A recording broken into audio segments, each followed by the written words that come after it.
মা তো আসলে মাকে নিয়ে তো আসলে বলে শেষ করা যায় না, কারণ মা তো একটা শব্দ না, এটা একটা মানে আবেগ, একটা আবেগের নাম। কারণ বিশেষ করে যখন মা তো একটা বেহেস্তের নিয়ামত, কারণ এটা হাদিসেও আছে যে মায়ের পায়ের নিচে সন্তানের বেহেস্ত। তো আসলে মাকে নিয়ে বলে শেষ করা যাবে না। তারপরে যদি বলতে হয় তো বলতে হয় যে এটা একজন মানুষের জীবনে সবচেয়ে বড় ভূমিকায় পালন করে তার মা। তাই মারা সকলের জীবনে একটা অবিচ্ছেদ্য অংশ। ছোটবেলা থেকেই মায়ের সঙ্গে একটা শিশু বড় হয়, তার বড় হওয়া, তার বেড়ে ওঠা, তার ভবিষ্যৎ সবকিছুর সঙ্গে মা জড়িত।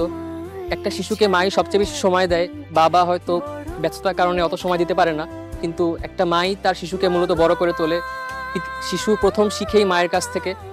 আহ মায়ের সঙ্গে স্কুলে যাওয়া বা মায়ের সঙ্গে শিশুর অনেকগুলো স্মৃতি থাকে, যেটা ভবিষ্যতে তার চলার পথে অনেক সহায়ক ভূমিকা পালন করে। তো এই মা দিবসে সকল মাই ভালো থাকুক, সকল সন্তানেরাই তার মায়ের যত্ন রাখুক, এটাই একমাত্র চাওয়া।